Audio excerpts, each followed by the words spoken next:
So there we are. Me all microspeyed up. So basically what we've got here is like an 11'3"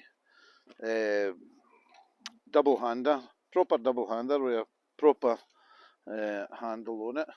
And so this is basically a double-handed rod, albeit a very short one. So I'm going in now to fish the inside channel here, and that's why I changed for the 15-foot rod to this 11'3" rod, because at the end of the day we don't want to be chucking the line way over to the other side here.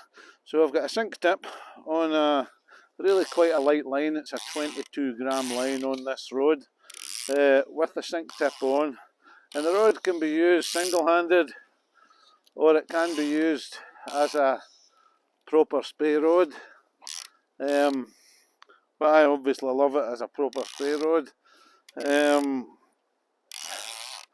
Got a wee short-headed line. It's basically no more than 30 feet long, the line, but I've got a 10-foot leader, 10-foot sink tip on it as well, and I've got a very, very thin running line on this particular one, so it's not often I like a thin running line, but anyway, this is what this has, and it's all trial and error. Some people like a thin running line, other people like a slightly thicker running line that you can get a hold of.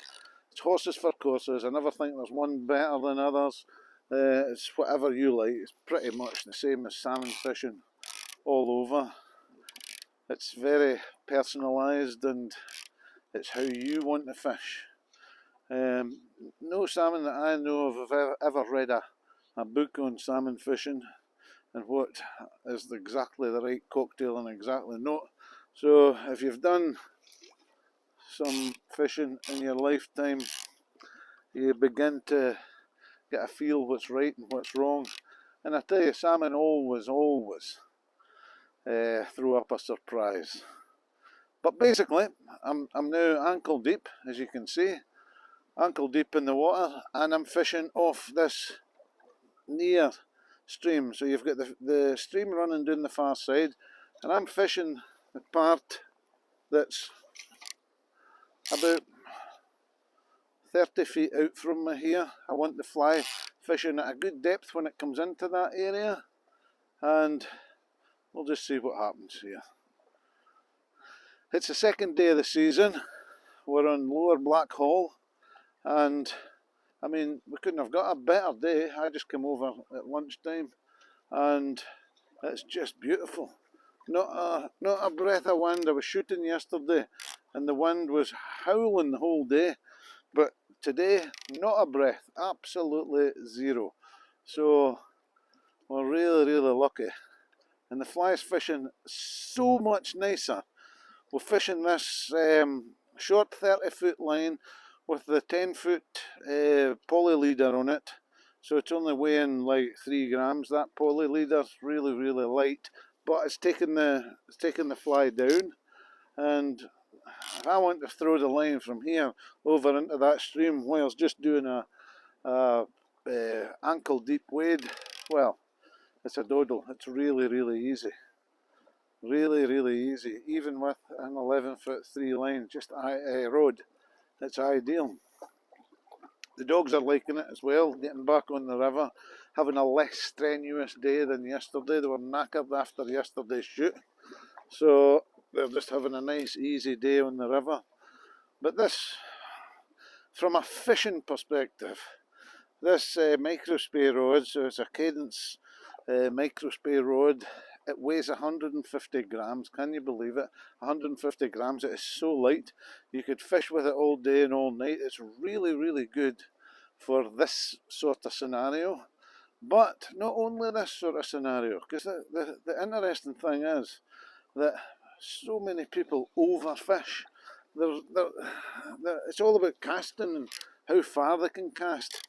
And in the good old days, you know, I had it was a Scientific Angler's double taper sink tip. It is an integrated sink tip, and I'll never forget The length of the line was 27 metres and 27 metres long, and very often you would come to the, because it was a double taper line, it had the sink tip on each side of the line, on either on the back and the front, so like which was normal with double tapers at the time. You could turn them around, so you got value for money. And often if you were casting it, you would maybe see the second part of the sink tip, which was 15 feet long. You might just see that and no more. So it meant that you were casting actually not much more than 20 yards a line at any one time. So it does make you think a wee bit, to be honest, a little anyway, about not overcasting. Looking at the pool, thinking, where are the fish? The fish they're not going to be under that streamy water, certainly not up in that part of the pool. They're not going to be there. They might be across the pool down in the tail end of the pool here for sure, in which case when I next come down through here, I'll not fish it with 40 feet of line, I'll fish it with maybe 60 feet of line or 50 feet of line, and I'll just put a different drift onto the fly every time I'm going to come down the pool. I'm just going to have a different drift on it, so I might want to speed the fly up a little, which is the name of the game on this one. So I'm going to speed it up as it's coming off the stream here by way of a wee, either a long constant pull. You can do a figure of 8. There's no perfect way of doing that. You can find your own way, and I can tell you salmon will take it no matter what.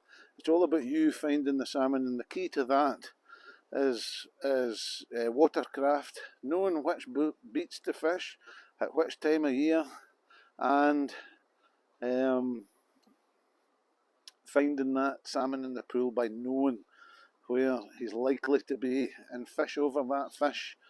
Maybe he won't want to take straight away, you never know, sometimes they don't, and it might be second time down the pool that you're going to have them, you know. First time you might interest them, second time you might take them, but anyway, that's it. So I'm going to just enjoy my fishing for now, because fishing with this little Microspey, as I say, is just so much fun, and when you get a fish on, it's just great to play them in these wee rods. But great for spey casting. The lines that we've got for these are specifically designed for spey casting, and if you want to cast like 30-40 feet of line, it's so easy to do it with this. So easy. So anyway, there we go. That's it.